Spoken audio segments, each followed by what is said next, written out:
Namaste, I am Muttesh. So today I am going to explain you regarding the models of OB. Models of OB from the subject of organizational behavior. So models of OB. So models means how they will practice the OB in the organization.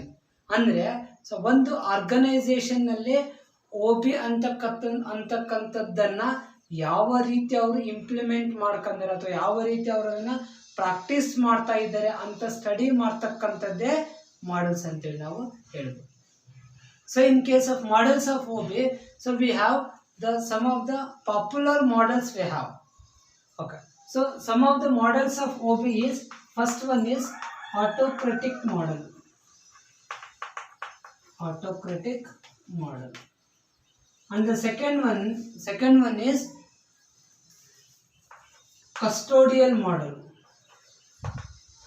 Custodial model. And the third model is collegial model. Collegial model. Autocratic model, custodial model, collegial model, supportive model,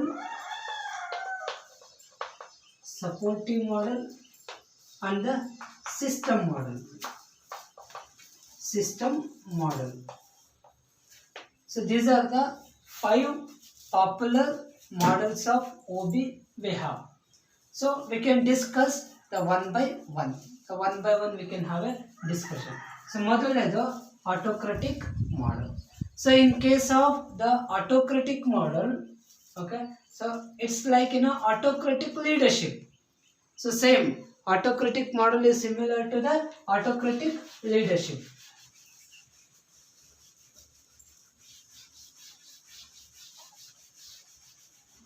So autocratic model ಅಲ್ಲಿ ಏನು ಹೇಳ್ತಾರೆ ಅಂದ್ರೆ the employee has to work according to the guidance given by the manager. So whatever the manager is going to give, what work the manager is going to give, that work has to be done by the employee. So this is at the initial stage when the organizations are started in the ancient days. When the organizations are started, so they are following this one, autocratic model. So once again I will tell you, in case of autocratic model, there is no any chance for the employee to express his opinion. So employee has to work. So if he is not completed the work, he will be punished. We can say that in the autocratic model, employee will be hired and fired. So in case of autocratic model, employee will be hired and the fired. So ಅಂದ್ರೆ ಎಂಪ್ಲಾಯಿನ hire ಮಾಡ್ಕೊಂಡ್ಮೇಲೆ employee work ಮಾಡಲಿಲ್ಲ ಅಂದ್ರೆ so they are going to make a fire. So and also there are so many punishments. Okay, so this is autocratic model. So in case of autocratic model, when this is the situation, the employee may work, but they will never satisfied with the environment, working environment. And also here the manager has official relationship over the subordinates ಅಥವಾ employees. Manager will have a official relationship with the subordinates or the employees. ನಮಗೇನಂದ್ರೆ in case of relationship there will be official relationship ಮತ್ತು human relationship ಇರುತ್ತೆ. So human relationship ಅಂತ ಹೇಳಿದ್ರೆ we will speak with some humanity. So humanity ಮೇಲೆ ಅಥವಾ humanity basis ಮೇಲೆ ನಾವು ಒಬ್ಬರ ಹತ್ರ ಮಾತಾಡ್ತೀವಿ, ಅದನ್ನ ನಾವೇನಂತ ಕರಿಬೋದು, ಹ್ಯೂಮನ್ ರಿಲೇಶನ್ಶಿಪ್ ಅಂತೇಳಿ ಕರಿಬೋದು. ಆದರೆ ಆಟೋಕ್ರಾಟಿಕ್ ಲೀಡರ್ಶಿಪ್ ಅಲ್ಲಿ ಏನಾಗುತ್ತೆ ಅಂತ ಹೇಳಿದ್ರೆ, so there is no any chance for the human relationship. Only the manager has a official relationship over the employees. So employees ಕೂಡ ಅಷ್ಟೇ, they won't communicate extra thing with the managers. So they will only work. So they will do the work and they will leave the organization. And also ಇದರಲ್ಲಿ ಏನಾಗುತ್ತೆ ಅಂತ ಹೇಳಿದ್ರೆ, employee I will write those things. So autocratic ಮಾಡಲಲ್ಲಿ ಏನಾಗುತ್ತೆ ಅಂತ ಹೇಳಿದ್ರೆ, employee may work but may not satisfied. ಇದು ಒಂದು. So and also manager has official relationship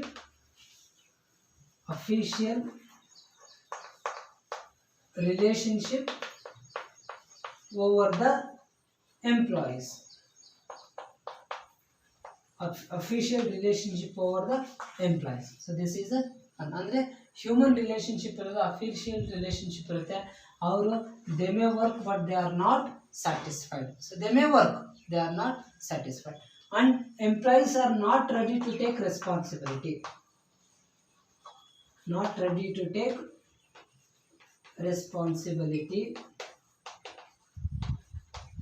voluntarily. So ವಾಲಂಟರಿಯಾಗಿ ಎಂಪ್ಲಾಯೀಸು ಯಾರೂ ಕೂಡ ರೆಸ್ಪಾನ್ಸಿಬಿಲಿಟೀಸನ್ನು ತಗೊಳೋದಿಲ್ಲ under the autocratic model. So manager ಏನು ರೆಸ್ಪಾನ್ಸಿಬಿಲಿಟೀಸನ್ನು ಕೊಡ್ತಾರೋ ಬರೀ just they will execute only those responsibilities. ಏನೇನು ರೆಸ್ಪಾನ್ಸಿಬಿಲಿಟೀಸನ್ನು ಕೊಟ್ಟಿರ್ತಾರೋ ಅವನ್ನಷ್ಟೇ ಇವರು ಎಕ್ಸಿಕ್ಯೂಟ್ ಮಾಡ್ತಾರೆ. So this is the autocratic model. So in case of the models of Ford.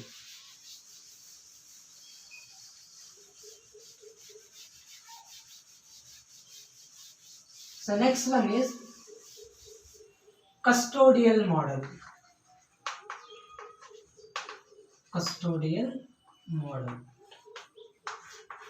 So custodial model alli enaguttade, this is the second one. This is in the middle of 80s and the 90s. So 80s and the 90s we can identify the custodial model. After the autocratic model was in the initial stage. So they are realized that the people are not work if they are given punishment.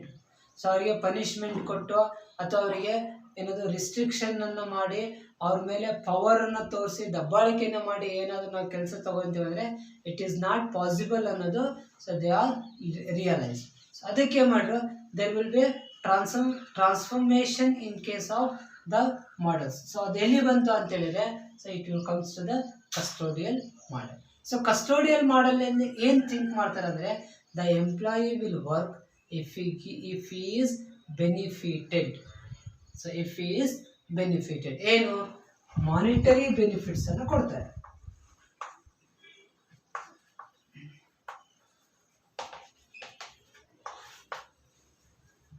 Monetary ಬೆನಿಫಿಟ್ಸನ್ನು ಎಂಪ್ಲಾಯೀಸಿಗೆ ಕೊಟ್ಟು, so they ask you to work. So ಈಗ monetary benefits ಕೊಟ್ಟಾಗ so ಎಲ್ಲರೂ ಕೂಡ motivate ಆದೇ ಆಗ್ತಾರೆ. So there is no doubt at all. And also they will do the work also. ಅವರು ವರ್ಕು ಮಾಡ್ತಾರೆ ಮತ್ತು ಮೋಟಿವೇಟು ಆಗ್ತಾರೆ. ಸೊ ಯಾವಾಗ when they are give the monetary benefit. So monetary benefit ಅಂದರೆ, so benefit that means in the form of a cash. So ಕ್ಯಾಶಲ್ಲಿ ಕೊಡೋದು. So ಇದನ್ನು realise ಮಾಡೋದು. ಯಾವುದೇ ಎಂಪ್ಲಾಯಿ ಕೂಡ ಸಹ ಕ್ಯಾಶನ್ನು ಕೊಟ್ಟು ಅಥವಾ ಒಳ್ಳೆ ಸ್ಯಾಲ್ರಿನ ಕೊಟ್ಟು, so they can have a control over the employees. ಅವ್ರ ಮೇಲೆಲ್ಲ ಅವರು ಸೊ ಕಂಟ್ರೋಲ್ ತೊಗೋಬೋದು. ಯಾಕಂದ್ರೆ they will work because they are getting a more salary. So this is a one. So ಇದರಲ್ಲಿ ಏನಾಗುತ್ತೆ ಅಂತ ಹೇಳಿದ್ರೆ, ಆಟೋಕ್ರಟಿಕ್ ಮಾಡಲಲ್ಲಿ ಯಾವುದಾದ್ರು ಕಸ್ಟೋಡಿಯಲ್ ಮಾಡಲಲ್ಲಿ the employee will work more. So the employee will work more as compared to autocratic model.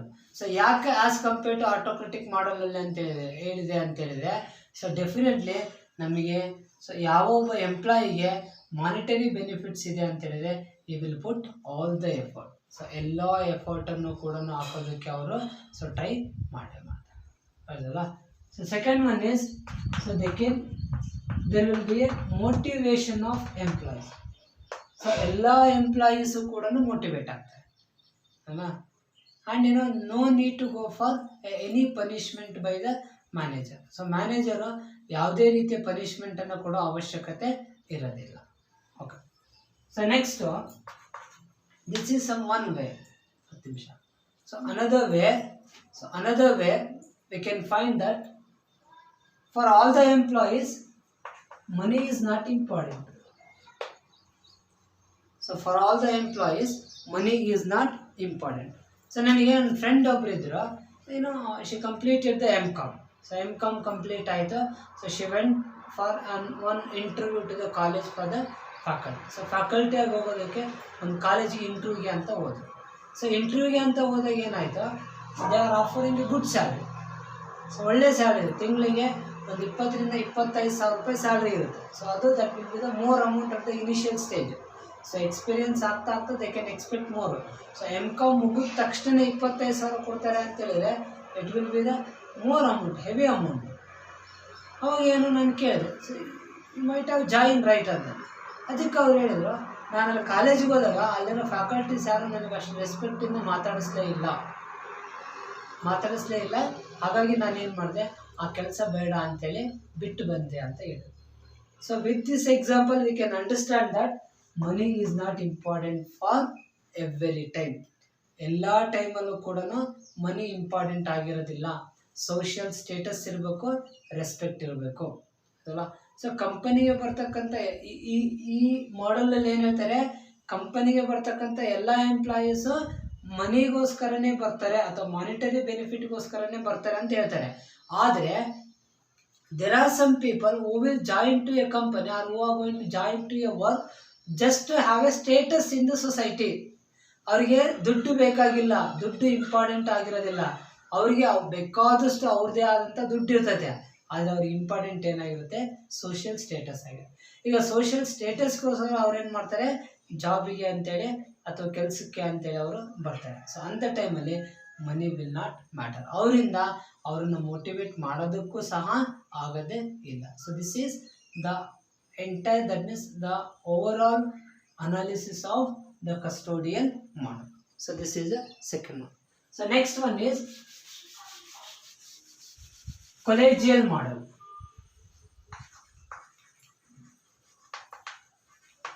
Collegial model. So collegial model. So in case of the collegial model, so in case of the collegial model, okay. So in case of collegial model, where so they realize that ಒಂದು with the help of power, so they can't get a work. With the help of money, ನಾನು ಲಾಸ್ಟಿಗೆ ಹೇಳಿದಲ್ವಾ, with the help of money they are not able to get a work. So ಅದಕ್ಕೆ ಏನು ಮಾಡಿದ್ರು ಅವರು, so they will go for the collegial model. So collegial ಮಾಡಲಲ್ಲಿ ಏನು ಮಾಡಿದ್ರು, building a feeling of belongingness,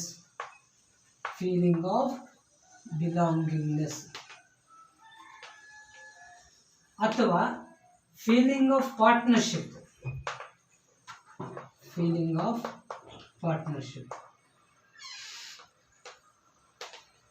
ಅಂದರೆ ಈ ಫೀಲಿಂಗನ್ನು ಹೆಂಗೆ ಬಿಲ್ಡ್ ಮಾಡುತ್ತಾರೆ ಅಂತ ಹೇಳಿದರೆ, so always there is a chance at the time of taking a decision. ನಾವು ಏನಂತ ಕರಿತೀವಿ, ಪಾರ್ಟಿಸಿಪೇಟಿವ್ ಮ್ಯಾನೇಜ್ಮೆಂಟ್ ಅಂತೇಳಿ ಕರಿತೀವಿ. So participative management. So participative management ಅಂದರೆ ಏನು ಅಂತ ಹೇಳಿದ್ರೆ, ಸೊ ಮ್ಯಾನೇಜೀರಿಯಲ್ ಡಿಸಿಷನ್ಸನ್ನು ತಗೋಬೇಕಾದ್ರೆ there is a participation by the employees, or by considering the opinion of the employees. By considering the opinion of the employees, they will take a decision. So ಅಂಥ ಟೈಮಲ್ಲಿ ಏನಾಗುತ್ತದೆ ಅವರಿಗೆ, so feeling of belongings. ಅಂದರೆ ಇಲ್ಲೇನು ಮಾಡಬೇಕು, ಪವರಿಂದನೂ ಸಹ ಏನು ಮಾಡೋಕ್ಕಾಗಲ್ಲ, ದುಡ್ಡಿಂದನೂ ಏನು ಮಾಡೋಕ್ಕಾಗಲ್ಲ ಅಂದಾಗ ಅವರಿಗೆ ನಾವು ಈ ಕಂಪನಿಯವರು, ಅಂದರೆ this is my company, so this is my company, ಇದು ನನ್ನ ಕಂಪನಿ, ನಾನು ಈ ಕಂಪನಿಗೋಸ್ಕರ ಕೆಲಸ ಮಾಡಬೇಕು, ಅಥವಾ I am one of the partner in this company,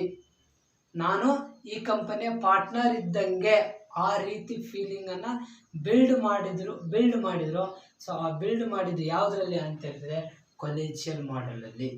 so this is about the collegial model. So ಇದರಿಂದ ಏನಾಗುತ್ತೆ ಅಂತ ಹೇಳಿದ್ರೆ ಆಯ್ತಾ, ಸೊ ಕೊಲೇಜಿಯಲ್ ಮಾಡೆಲ್ ಏನಾಗುತ್ತೆ ಅಂತ ಹೇಳಿದ್ರೆ, ಸೊ ಒಂದು, ದೇ ಆರ್ ಆಲ್ವೇಸ್ ಮೋಟಿವೇಟೆಡ್. ಅಂದರೆ ಸೊ ತುಂಬ ಎನರ್ಜಿಟಿಕ್ ಆಗಿ, ತುಂಬ ಎಂತೂಸಿಯಾಸಮ್ ಆಗಿ ಕೆಲಸ ಮಾಡ್ತಾರೆ. ಸೊ ಯಾಕೆ ಅಂದರೆ ಬಿಲಾಂಗಿಂಗ್ನೆಸ್ ಫೀಲಿಂಗ್ ಬಂತು ಅಂತ ಹೇಳಿದ್ರೆ they will definitely do that. ಇದು ನನ್ನ ಕಂಪನಿ ಅಂತ ಒಂದು ಫೀಲಿಂಗ್ ಬಂದಾಗ, ಅಥವಾ ಇದು ನನ್ನ ಕಾಲೇಜು ಅಂತ ಒಂದು ಫೀಲಿಂಗ್ ಬಂದಾಗ they will do the work. ಆ ಥರ ಬರಲಿಲ್ಲ ಅಂತ ಹೇಳಿದರೆ they will never do the work. ಹಂಗಾಗಿ ಕೊಲೇಜಿಯಲ್ ಮಾಡಲ್ ಅದನ್ನು ಬಿಲ್ಡ್ ಮಾಡೋದ್ರಿಂದ so they will motivate. And that ಏನಿರ್ಬೋದು ನಾವು ಸೆಲ್ಫ್ ಮೋಟಿವೇಶನ್ ಇರುತ್ತೆ. ಸೆಲ್ಫ್ ಮೋಟಿವೇಶನಿಂದ ವರ್ಕ್ ಮಾಡ್ತಾರೆ ಅವರು. So next, easy to achieve the organisational goals. Easy to achieve the organisational goals. So ಅವ್ರಿಗೇನು ಗೋಲನ್ನು ಸೆಟ್ ಮಾಡಿರ್ತಾರೋ, ಇಂಡಿವಿಜುವಲ್ ಗೋಲ್ಸ್ ಅಥವಾ ಆರ್ಗನೈಸೇಷನ್ ಗೋಲ್ಸ್ ಏನು ಸೆಟ್ ಮಾಡಿರ್ತಾರೋ ಅವನ್ನ so easily they can achieve it. ಅವ್ರು they will do it, they will do more work. So ಇದು ಏನಾಗಿರುತ್ತೆ, ಕಸ್ಟೋಡಿಯಲ್ ಮಾಡಲು ಆಗಿರುತ್ತೆ. ಆದರೆ ಇದರಲ್ಲೂ ಕೂಡ ಒಂದು ಪ್ರಾಬ್ಲಮ್ ಇದೆ. ಏನು ಅಂತ ಹೇಳಿದ್ರೆ, ಕಸ್ಟೋಡಿಯಲ್ ಮಾಡಲಲ್ಲಿ ಏನೇ ನೀವು ಬಿಲಾಂಗಿಂಗ್ನೆಸ್ ಫೀಲಿಂಗನ್ನು ಬಿಲ್ಡ್ ಮಾಡ್ತೀರಾ ಅಂದ್ರೆ there are some people who will never consider that. ಕೆಲವೊಬ್ಬರಿಗೆ ಮನಿನೇ ಇಂಪಾರ್ಟೆಂಟ್ ಆಗಿರ್ತೈತೆ. ಸೊ ಕೆಲವೊಬ್ಬರಿಗೆ ಅವರು they don't want to make any, ಏನು ಅಂತ ಹೇಳ್ತಿದ್ದೀನಿ, ಪಾರ್ಟಿಸಿಪೇಟಿವ್ ಮ್ಯಾನೇಜ್ಮೆಂಟ್ ಅಂತ ಹೇಳ್ತಿದ್ದೀನಿ. ಅವ್ರು ಏನು ಮಾಡ್ಬೋದು, ಏನಾದರೂ ಒಪಿನಿಯನನ್ನು ಹೇಳ್ಬೋದು ಅಷ್ಟೇ. ಒಂದು ಫೀಲಿಂಗ್ ಏನಿರುತ್ತೆ, ನಾನು ಈ ಕಂಪನಿಯವನು ಅಂತೇಳಿ ಒಂದು ಫೀಲಿಂಗ್ ಇರುತ್ತೆ. ಆದರೆ ಅವರು ಯಾವುದೇ ವರ್ಕನ್ನು ಕೂಡ ಇಲ್ಲಿ ಕನ್ಸಿಡರ್ ಮಾಡೋದಿಲ್ಲ. So there is no any consideration or there is no any scope for the work done by the persons. So ಯಾವುದೇ ರೀತಿ ವರ್ಕ್ ಮಾಡಿದ್ದು ಅದು ಬರುತ್ತೆ. ಸೊ ಅದಕ್ಕೆ ಏನು ಮಾಡಿದ್ರು, ಸೊ ಇದಾದಮೇಲೆ next there is another model called supportive model. Supportive model. So supportive model ಅಂತ ನೆಕ್ಸ್ಟ್ ಮಾಡೆಲ್ ಬಂತು ಇನ್ ಕೇಸ್ ಆಫ್ ಅಂದರೆ ಮಾಡೆಲ್ಸ್ ಆಫ್ OB ಒಳಗೆ. ಆ ಸಪೋರ್ಟಿವ್ ಮಾಡೆಲಲ್ಲಿ ಏನು ಮಾಡಿದರು ಅಂತ ಹೇಳಿದರೆ, so they will give a support. So ಏನೇನು ಮಾಡ್ತಾರೋ ಎಂಪ್ಲಾಯೀಸು ಏನೇನು ಮಾಡ್ತಾರೋ ಅದೆಲ್ಲದಕ್ಕೂ ಕೂಡ ಸಪೋರ್ಟ್ ಮಾಡಿ. ಅಂದರೆ ಉದಾಹರಣೆಗೆ ಏನಂದರೆ, so they will be a leader. So ಲೀಡರನ್ನು ಮಾಡಿ ಈ leader will guide to the employees. So employees you can share his ideas. ಅಂದರೆ ಇನೋವೇಟಿವ್ ಐಡಿಯಾಸಿಗೆ, ಸೊ ಇನೋವೇಟಿವ್ ಐಡಿಯಾಸಿಗೆ ಚಾನ್ಸನ್ನು ಕೊಟ್ಟರು, ಅಂದರೆ ಸ್ಕೋಪನ್ನು ಕೊಟ್ಟರು. ಸೊ ಇನೋವೇಟಿವ್ ಐಡಿಯಾಸ್ಗೆ ಸ್ಕೋಪನ್ನು ಕೊಟ್ಟಾಗ ಏನಾಯಿತು, the employees will work more and they want to create some of, ಅಂದರೆ ಏನಂದರೆ ಕ್ರಿಯೇಟಿವಿಟಿಗೆ ಅವರಿಗೆ ಸ್ಕೋಪ್ ಸಿಕ್ತು. ಸೊ ಅದರಲ್ಲಿ ಸಪೋರ್ಟಿವ್ ಮಾಡೆಲಲ್ಲಿ ಕ್ರಿಯೇಟಿವಿಟಿಗೆ ಅವರಿಗೆ ಅವಕಾಶ ಸಿಕ್ತು. ಸೊ ಕ್ರಿಯೇಟಿವಿಟಿಗೆ ಅವಕಾಶ ಸಿಕ್ಕಾಗ ಏನು ಮಾಡ್ತಾರೆ, definitely they will do the work. ಯಾಕಂದರೆ ಅವರ ಒಂದು ಐಡಿಯಾಗೆ ಒಂದು ಇಂಪಾರ್ಟೆನ್ಸ್ ಇದೆ, ಅಥವಾ ಅವ್ರದ್ದು ಐಡಿಯಾಗೆ ಒಂದು ರೆಕಗ್ನಿಷನ್ ಇದೆ. if there is a importance for their ideas, if there is a recognition for their ideas, if there is a scope for their ideas, ಅವಾಗ ಏನಾಗುತ್ತೆ, employee will put an maximum effort. So maximum ಎಫರ್ಟನ್ನು ಹಾಕಿ ಕೆಲಸ ಮಾಡ್ತಾರೆ. ಇಲ್ಲೇನಿರುತ್ತೆ, efficient ಮತ್ತು effective ಎರಡೂ ಕೂಡ ಇರುತ್ತೆ. ಒಬ್ಬ ಎಂಪ್ಲಾಯಿ ಎಫಿಷಿಯೆಂಟಾಗೂ ವರ್ಕ್ ಮಾಡ್ತಾನೆ ಮತ್ತು ಎಫೆಕ್ಟಿವ್ ಆಗೂ ಕೂಡ ವರ್ಕ್ ಮಾಡ್ತಾನೆ. ಸೊ ಜಸ್ಟ್ ಒಂದು ಎಫಿಷಿಯೆಂಟು ಸ್ವಲ್ಪ ಈ ಕಡೆ ಹೇಳಿದೆ, ಇಲ್ಲೇ ಬರೋದು ನಾನು. ಎಫಿಷಿಯೆಂಟು ಮತ್ತು ಎಫೆಕ್ಟಿವ್. ಎಫಿಷಿಯೆಂಟಾಗಿ ವರ್ಕ್ ಮಾಡ್ತಾನೆ ಮತ್ತು ಎಫೆಕ್ಟಿವ್ ಆಗಿ ವರ್ಕ್ ಮಾಡ್ತಾನೆ. ಇದಕ್ಕೊಂದು ಸ್ವಲ್ಪ ಡಿಫ್ರೆನ್ಸ್ ಇದೆ. ಎಫಿಷಿಯೆಂಟಿಗೂ ಮತ್ತು ಎಫೆಕ್ಟಿವ್ ಸ್ವಲ್ಪ ಡಿಫ್ರೆನ್ಸ್ ಇದೆ, ಆಯಿತಾ. ಸೊ ಏನಂದರೆ, ಎಫಿಷಿಯೆಂಟ್ ಅಂದರೆ doing the things right. So ಇದು ಎಫಿಷಿಯೆಂಟ್. ಸೊ ಎಫೆಕ್ಟಿವ್ ಅಂದರೆ doing the right things. Right things. So doing the things right ಅನ್ನೋದು efficient, doing the right things ಅನ್ನೋದು ಎಫೆಕ್ಟಿವ್ನೆಸ್. ಅಂದರೆ ಕೊಟ್ಟಿರೋ ಕೆಲಸನ ಕರೆಕ್ಟಾಗಿ ಮಾಡ್ತಾರೆ ಅವರು. ಏನು ಕೆಲಸ ಕೊಡ್ತಾರೋ ಅದನ್ನು ಕರೆಕ್ಟಾಗಿ ಮಾಡ್ತಾರೆ. ಅದನ್ನೇನಂತ ಕರಿತೀವಿ ನಾವು, ಎಫಿಷಿಯೆಂಟ್ ಅಂತ ಕರಿತೀವಿ. ಸೊ ಕೊಟ್ಟಿರೋ ಕೆಲಸನ ಯೋಚನೆ ಮಾಡಿ ಮಾಡ್ತಾರೆ, ಇದು ಕರೆಕ್ಟು ತಪ್ಪು ಅಂತೇಳಿ ಯೋಚನೆ ಮಾಡಿ ಮಾಡ್ತಾರೆ, ಅದು ಏನಾಗಿರುತ್ತೆ, ಸೊ ಎಫೆಕ್ಟಿವ್ ಆಗಿರುತ್ತೆ. ಸೊ ಅದಕ್ಕೆ ಒಂದು ಚಿಕ್ಕದೊಂದು ಉದಾಹರಣೆ ಹೇಳ್ಬಿಡ್ತೇನೆ. ಸೊ ಒಂದ್ಸರಿ ರೋಡ್ ಸೈಡು ಗಿಡಗಳನ್ನೆಲ್ಲ ಹಾಕ್ತಾರಲ್ವ, ಸೊ ರೋಡ್ ಸೈಡು ಗಿಡಗಳು ಹಾಕೋದಕ್ಕೆ ಒಂದು 3 ಜನನ ಅಪಾಯಿಂಟ್ ಮಾಡಿದಾರಂತೆ. 3 ಜನಕ್ಕೂ ಒಂದೊಂದು ಕೆಲಸ ಕೊಟ್ಟಂತೆ. ಏನು ಅಂತ ಹೇಳಿದ್ರೆ, ನೋಡಪ್ಪ ನೀವು ತುಂಬ ಚೆನ್ನಾಗಿ ಕೆಲಸ ಮಾಡಬೇಕು. ಸೊ ಒಬ್ಬನೇ ಏನು ಮಾಡಬೇಕು, ಮುಂದೆ ಗುಂಡಿ ತಕ್ಕಂತ ಹೋಗ್ಬೇಕು. ಇನ್ನೊಬ್ಬನ ಏನು ಮಾಡ್ಬೇಕು, ಎರಡನೇನು ಆ ಗುಂಡಿ ಒಳಗೆ ಗಿಡನ ಇಟ್ಕೊಂತ ಬರ್ಬೇಕು. ಮೂರನೇನು ಏನು ಮಾಡ್ಬೇಕು, ಆ ಗಿಡ ಇಟ್ಟಿರ್ತಾರಲ್ಲ ಆ ಗುಂಡಿನ ಮುಚ್ಕೊಂತ ಬರ್ಬೇಕು. ಇದು ನಿಮ್ಮ ಕೆಲಸ ಅಂತ ಹೇಳಿದ್ರೆ, ಅವರು they are the very sincere workers. So ತುಂಬ ಸಿನ್ಸಿಯರಾಗಿ ಕೆಲಸ ಮಾಡೋರು. ಸೊ ತುಂಬ ಎಫಿಷಿಯೆಂಟಾಗಿ ಕೆಲಸ ಮಾಡ್ತಕ್ಕಂಥ. ಆಯಿತು ಮಾಡ್ತೀವಿ ಅಂತ ಮಾಡಿದಂತೆ. ಸೊ ಒಂದು ವಾರ ಆಯ್ತಂತೆ. ಸೊ ಒಂದಿನ ಆ ಕೆಲಸ ಕೊಟ್ಟಂಥ ಒಬ್ಬ ಮೇಸ್ತ್ರಿ ಇರ್ತಾರಲ್ಲ, ಅವ್ರು ಬಂದು ನೋಡಿದ್ದಂತೆ. ನೋಡಿದ್ರೆ ಏನಾಯ್ತಂದರೆ, ಸೊ ಒಬ್ಬ ವ್ಯಕ್ತಿ ಗುಂಡಿ ತಕ್ಕಂತ ಹೋಗ್ತಾ ಇದ್ದಂತೆ, ಇನ್ನೊಬ್ಬನು ಗುಂಡಿ ಮುಚ್ಕೊಂತ ಹೋಗ್ತಾ ಇದ್ದ. ಅವಾಗ ಕೇಳಿದಂತೆ, ಏನು ಮಾಡ್ತಿದ್ದೀರಿ? ನೋಡಿ ಸರ್, ನನ್ನ ಕೆಲಸ ಗುಂಡಿ ತೆಗೆಯೋದು ಅಂತ ಹೇಳಿದ್ದೀರಿ, ನಾನು ಗುಂಡಿ ತಕ್ಕಂತ ಹೋಗ್ತಾ ಇದ್ದೀನಿ. ಅವನು ಹೇಳ್ದ, ಸರ್ ನನ್ನ ಕೆಲಸ ಗುಂಡಿ ಮುಚ್ಚೋದು ಅಂತ ಹೇಳಿದ್ದೀರಿ ಸರ್, ಇವತ್ತು ಗಿಡ ಹಾಕೊಂಡು ರಜೆ ಇದ್ದಾನೆ ಸರ್, ಬಂದಿಲ್ಲ. ನನ್ನ ಕೆಲಸ ನಾನು ಮಾಡ್ತೀನಿ ಅಂತ ಗುಂಡಿ ತೆಗೇನು ಹೇಳ್ದ, ನನ್ನ ಕೆಲಸ ನಾನು ಮಾಡ್ತೇನೆ ಅಂತೇಳಿ ಗುಂಡಿ ಮುಚ್ಚಲ್ಲ. ಇದು ಕರೆಕ್ಟೇ ಐತೆ, ಇದರಲ್ಲಿ ಯಾವುದೇ ರೀತಿಯ ತಪ್ಪಿಲ್ಲ. ಅವ್ರು ಮಾಡ್ತಾ ಇರೋ ಕೆಲಸದಲ್ಲಿ ಏನೂ ತಪ್ಪಿಲ್ಲ. ಆದರೆ ಅದು ಎಫಿಷಿಯೆಂಟ್ ಆಗಿರ್ತದೆ, ಎಫೆಕ್ಟಿವ್ ಆಗಿರೋದಿಲ್ಲ. ಈಗ ಒಂದು ಬಸ್ಸು ದಾವಣಗೆರೆಯಿಂದ ಬೆಂಗಳೂರಿಗೆ ಹೋಗುತ್ತೆ ಅಂತ ಅಂದ್ಕೊಳ್ಳೋಣ. ಸೊ ದಾವಣಗೆರೆಯಿಂದ ಬೆಂಗಳೂರಿಗೆ 6 ಅವರ್ಸಲ್ಲಿ ಎಷ್ಟು, ಒಂದು 500 ಲೀಟ್ರ್ ಪೆಟ್ರೋಲ್ ಡೀಸೆಲ್ ಅಂತ ಅಂದ್ಕೊಳ್ಳೋಣ, ಸುಮ್ಮನೆ ಒಂದು ಅಸಂಪ್ಷನ್ನಿಗೆ. ಸೊ 6 ಅವರಲ್ಲಿ 500 ಲೀಟ್ರ್ ಡೀಸೆಲನ್ನು ಕನ್ಸ್ಯೂಮ್ ಮಾಡಿ ಬೆಂಗಳೂರು ರೀಚ್ ಆಯಿತು ಒಂದು ಬಸ್ಸು ಅಲ್ಲ. ಸೊ ಇನ್ನೊಂದು ಬಸ್ ಏನಾಯ್ತು, 6 ಅವರಲ್ಲಿ ಬೆಂಗಳೂರು ರೀಚ್ ಆಯಿತು, ಅವ್ರೇನು ಮಾಡಿದರು, 480 ಲೀಟ್ರ್ ಕನ್ಸಂಪ್ಷನ್ ಮಾಡ್ತು. ಸರಿ ಬರೆದು ಬಿಡ್ತೀನಿ, ಮತ್ತೆ ಜಾಸ್ತಿ ಆದಾಗ ಕನ್ಫ್ಯೂಷನ್ ಆಗುತ್ತೆ. ಸೊ ಒಂದು ಬಸ್ ಏನಾಯ್ತು, 6 ಅವರಲ್ಲಿ 500 ಲೀಟ್ರ್ ಡೀಸೆಲ್ನಿಂದ ಬೆಂಗಳೂರನ್ನ ರೀಚ್ ಆಯ್ತು, ದಾವಣಗೆರೆಯಿಂದ ಬೆಂಗಳೂರಿಗೆ. ಸೊ ಇನ್ನೊಂದು ಬಸ್ಸು ಅದೇ 6 ಅವರಲ್ಲಿ 480 ಲೀಟ್ರಿಗೆ ಹೋಯ್ತು. ಸೊ ಎಲ್ಲೂ ಏನೂ ಆಕ್ಸಿಡೆಂಟ್ ಆಗಿಲ್ಲ ಅಲ್ಲ. ಸೊ ಅದೇ ಇನ್ನೊಂದು ಬಸ್ಸು 5.5 ಅವರಲ್ಲಿ 450 ಲೀಟ್ರಿಂದ ಬೆಂಗಳೂರಿಗೆ ಹೋಯ್ತು ಅಂತ ಹೇಳಿದ್ರೆ, ಇದರಲ್ಲಿ ನಾವು ಇದನ್ನ ಎಫಿಷಿಯೆಂಟ್ ಅಂತ ಹೇಳ್ಬೋದು, ಇದನ್ನ ಎಫೆಕ್ಟಿವ್ ಅಂತ ಹೇಳ್ಬೋದು. ಸೊ ಇದು ಎಫೆಕ್ಟಿವ್, ಇದು ಎಫಿಷಿಯೆಂಟ್, ಇವೆರಡು ಎಫಿಷಿಯೆಂಟ್. ಇದಕ್ಕೆ ಕಂಪೇರ್ ಮಾಡಿದ್ರೆ ಇದು ಒಂದಿಷ್ಟು ಪರವಾಗಿಲ್ಲ, ಆಯಿತಾ. ಇದಕ್ಕೆ ಕಂಪೇರ್ ಮಾಡಿದ್ರೆ ಇದು ಒಂದಿಷ್ಟು ಪರವಾಗಿಲ್ಲ. ಆ ಥರ ನಮಗೆ ಈ ಮಾಡೆಲಲ್ಲಿ ಏನಾಗಿರುತ್ತೆ ಅಂತ ಹೇಳಿದ್ರೆ, they will work more. So ಇದು ಏನದು, collegial model. So next one supportive model.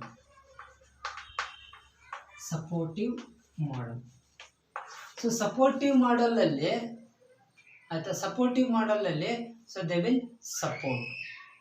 So ಏನು, ಸೊ ಲೀಡರಿಂದ ಸಪೋರ್ಟ್ ಮಾಡ್ತಾರಂತ ನಾನು ನಿಮಗೆ ಹೇಳಿದೆ. ಸೊ ಲೀಡರ್ಶಿಪ್ ಮಾಡಿ ಅವ್ರಿಗೆ ಏನೇನು ಬೇಕೋ ಅದನ್ನೆಲ್ಲದನ್ನು ಕೂಡ ಸಪೋರ್ಟ್ ಮಾಡ್ತಾರೆ. And the last one is system model.